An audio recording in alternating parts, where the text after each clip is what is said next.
시청자 여러분 안녕하십니까? 김정기TV의 김정기입니다. 오늘 직필직설의 주제는 중국의 파워 엘리트와 시민사회입니다. 오랜 역사를 통해서 중국은 항상 자신들이 세계의 중심이라는 긍지와 자부심을 가진 나라입니다. 잘 알려진 바와 같이 과거 중국에는 한당 원명청이라고 하는 한나라, 당나라, 원나라, 명나라, 청나라라고 하는 5대 통일 왕조가 있었습니다. 이들 5대 통일 왕조는 당시에 전 세계 GDP의 30%를 차지했고요. 지역의 정치, 경제, 문화를 주도하는 등 세계 중심 질서의 위치에서 아시아의 패자로 군림했던 화려한 역사가 있습니다.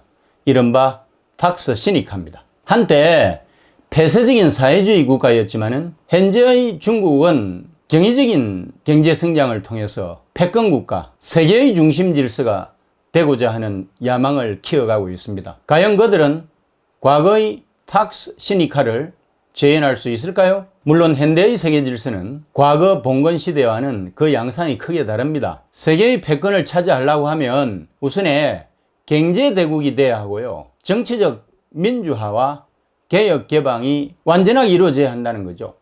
민주화는 곧 시민사회의 성숙을 뜻하는 것이죠.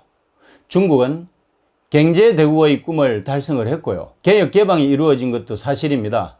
그렇다면 시민사회의 성숙도는 어떨까요? 아직도 우리나라에서는 중국의 고속 성장과 팍스 시니카에 대해서 회의적이고 부정적인 시각이 존재하고 있는 것도 사실입니다. 그것은 미국 및 서구적인 시각과 가치관으로 바라보기 때문에 중국의 미래를 일방적인 관점으로 단정 짓는 데서 오는 주관적인 착시 현상 탓입니다. 따라서 중국을 이끌어가고 있는 파워 엘리트와 중국 시민사회에 대한 정확하고 객관적인 시각이 필요하다고 보는 거죠. 먼저 중국을 단순히 공산주의 또는 사회주의 국가라는 프레임 속에서 바라보게 된다면 중국을 제대로 이해할 수가 없습니다. 현재의 중국은 과거 봉건 왕조의 연장선상에 있다고 봐야 됩니다. 중국의 엘리트 구조나 정치 체제 그리고 사회 구조 등은 봉건 왕조의 경우와 아주 흡사해요. 청나라에 이어서 중화인민공화국이라는 공산 왕조가 중국 대륙을 지배하고 있는 것으로 이해를 해야 된다는 거죠. 중국은 아편전쟁 이후 잃어버린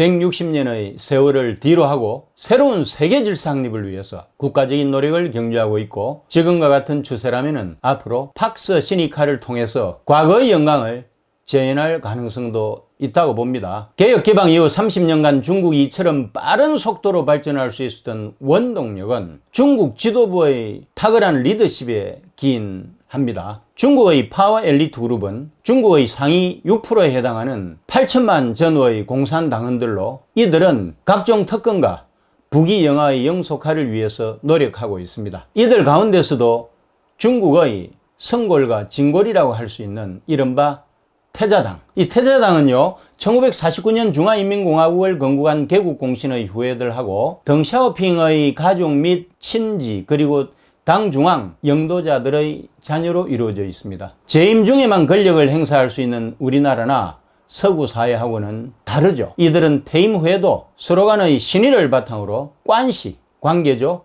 관시를 형성해서 배타적 이익 집단으로 특권을 세습화 내지 영속화하고 있습니다. 중국의 시진핑 현 국가주석도 태자당의 일원으로 태자당의 중심인 덩샤오핑의 아들인 덩푸팡의 적극적인 후원을 받고 대권을 잡았습니다. 태자당의 일부는 경제 분야로 진출해서 민영기업가로 성공하면서 정치 권력과 경제 권력이 결합되는 양상을 보이고 있습니다. 앞으로 2020년에서 2050년 사이에 중국의 중요 국영기업이 민영화될 것으로 예상이 되는데요. 태자당이 그 중심에서 경제 권력을 장악할 것으로 생각이 됩니다. 그와 함께 중국의 지도자 배출 시스템도 주목할 만한데요. 중국의 최고 의사결정은 7명으로 이루어진 정치국 상무위원회라고 하는 집단 지도 체제에서 이루어집니다. 이들은 민주적인 갈등 조정 과정을 거쳐서 국익을 우선시하는 현명한 의사결정을 내림으로써 효율성을 높이고 있습니다. 물론 시진핑이 집권하고 난 이후에 영도 소조 정치가 강화되면서 순수 집단 지도 체제가 단일성 집단 지도 체제로 바뀌면서 시진핑 1인 황제 권력으로 가고 있기는 하지만요. 우리나라를 비롯한 민주국가들의 경우 의사결정이 각계각층의 다양한 인사들로 구성된 협의체를 통하도록 돼 있잖아요. 그래서 갈등이 야기되고 최종 결정이 더딘 데 비해서 중국의 최고 지배 엘리트들은 공산당이라고 하는 틀 속에서 정치, 행정, CEO 역할을 두루 갖춘 슈퍼 시니어로서 최고의 지위에 오른 만큼 고수들끼리의 공감대가 형성되어 있기 때문에 비생산적인 소모전을 벌이는 경우가 거의 없습니다. 또한 지도자 배출 시스템도 사회주의 특성에 맞게 아주 효율적입니다. 기청 조직인 촌, 향, 진 대표로부터 시작을 해서 현, 성의 대표를 거쳐서 전인대 대표, 나아가서 중국 공산당 중앙위원회 위원, 중앙정치국 위원이 되기까지 낮은 단계에서 높은 단계의 계단식으로 이렇게 올라가게 되는데요. 정치, 행정, 경영 등 아주 다양한 분야에서의 역량을 배양할 수 있도록 제대로 된 훈련을 시키고 있습니다. 따라서 최고위급 정치국 상무위원뿐 아니라 미래의 정치 엘리트를 꿈꾸는 지방의 당서기, 시장급 인사들도 매우 뛰어난 리더십을 보유하고 있기는 마찬가지입니다. 일각에서는 공사당 간부들의 부패를 지적하기도 하는데요. 중국을 봉건사회의 연장선상에서 놓고 보자면 부패의 정도는 사회적으로 용납이 가능한 수준으로 여겨지기도 합니다. 봉건사회에서는 10%의 엘리트가 정치 경제 권력을 장악을 했잖아요. 90%에 이르는 민중은 이에 대해서 암묵적으로 합의를 해왔던 것처럼 민주사회의 시각에서 부패라는 개념하고는 차이가 좀 있다고 보는 거죠. 이렇게 볼 때 서구적인 시각에서 중국의 체제를 당 중심, 봉건왕조식으로 폄하해서 그들의 팍스 시니카를 부정적으로 보는 것은 객관적이지 못하다고 생각합니다. 중국은 그들만의 시스템으로 일사불란하고 효율성이 있고 노련하고 현명하게 놀라운 속도로 발전하고 있는 것입니다. 현대는 민중의 시대입니다. 아무리 왕권국가, 전제국가라 하더라도 민중 파워는 막강하죠. 이른바 제스민 혁명에서 보듯이 민중의 힘은 전 세계적으로 날이 갈수록 높아지고 있는 추세입니다. 그렇다면 사회주의적 획일성과 전통적 봉건성이 여전한 중국의 시민사회는 어떨까요?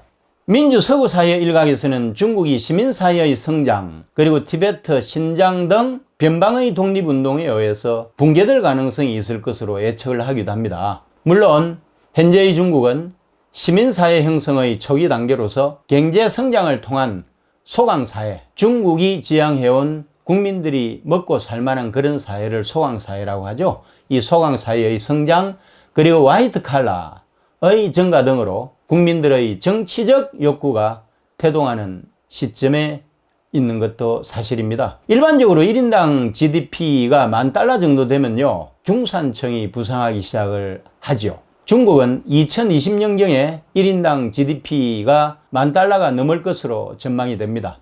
봉건사회의 연장선상에 있는 중국이 가까운 장래에 서구적 의미의 시민사회가 형성될 가능성은 낮다고 봅니다. 중국의 1인당 GDP는 여전히 낮은 수준이고요. 2020년에 이르러서도 실질 GDP는 시민사회 형성 수준에는 미치지 못할 겁니다. 중국은 국부의 76%를 국가가 소유하고 있어요. 말하자면 GDP의 3분의 2가 국가의 몫이고 3분의 1만이 국민에게 돌아간다는 거죠. 그로 말미암아서 현재 중국 1인당 GDP는 $10,000 가까이 되지만 실질적으로는 3분의 1인 $3,300 정도 수준으로 보는 것이 맞고요.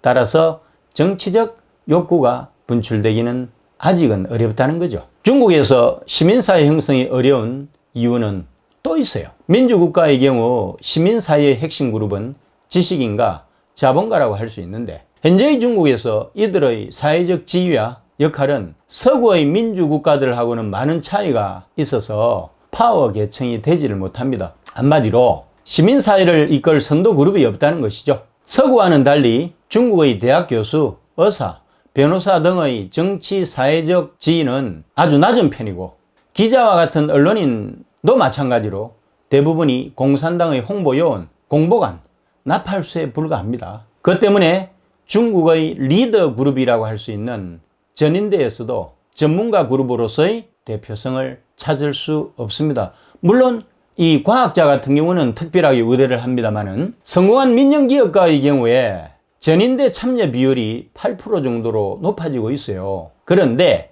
이것이 정치 권력과 경제 권력이 상호 기득권을 유지하기 위해서 유착한 경우에 해당되기 때문에 아직까지는 시민사회 형성의 주축이 되기는 어려운 실정입니다. 중국의 공산당이야말로 중국 역사상 가장 효율적으로 전 중국을 통치하고 있는 집단입니다. 공산당원은 모든 소조직에 석이라고 하는 타이틀로 진출을 해서 일반 국민의 정신과 육체를 동시에 지배하고 통제를 합니다. 국민들은 공산당의 그러한 장악력에 좀처럼 벗어나기가 어려운 구조죠.